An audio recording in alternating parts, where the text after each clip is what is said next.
नमस्कार, मी सौ निर्मला शिंगेकर।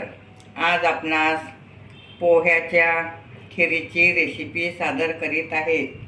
1 वाटी पोहे घेणे, अर्धी वाटी साखर घेणे, काजू बारीक करून घेणे, बदाम पण थोडं बारीक करणे, वेलदोड्याची पूड घेणे, बेदाणे घेणे, तूप घेणे।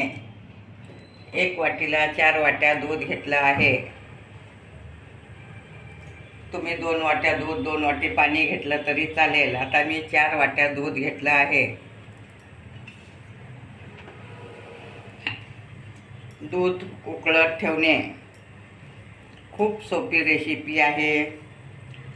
अगदी गणपती बसलं 12 दिवस काय नैवेद्य दाखवायचं प्रश्न पडतं, त्यावेळेस तुम्ही घरात पोहे असतात, पोह्याची खीर करून दाखवू शकता नैवेद्य।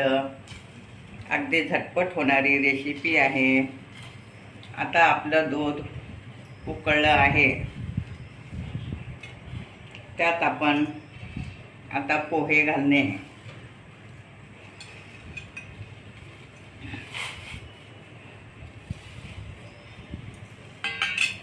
आणि त्यासोबत बेदाणे घालणे, काजू बदाम वेलदोड्याची पूड,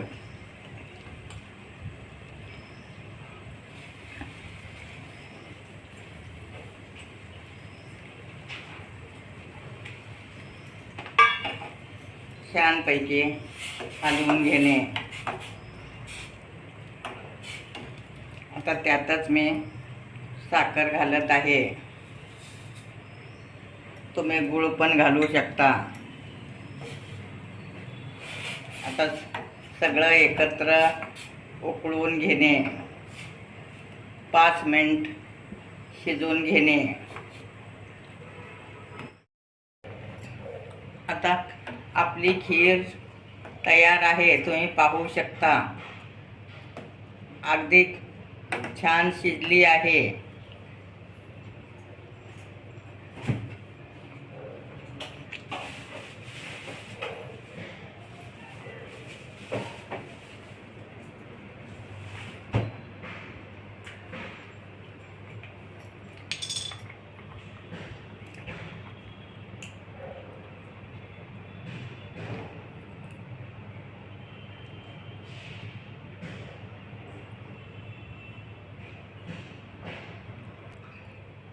आता आपण केशर घालत आहे। केशर घातल्यामुळे छान चव येते, दिसायलाही खूप छान दिसतं आणि चविष्ट खीर होते। आता केशरमुळं त्याला कलर पण छान आला आहे। अशी खीर तुम्ही घरच्या घरी करू शकता। आता आपली पौष्टिक खीर तयार आहे। वरून तूप घालून खाणे। आता आपली पोह्याची खीर तयार आहे। माझे व्हिडिओ लाईक शेअर सबस्क्राईब करा। गरमागरम खीर खावा।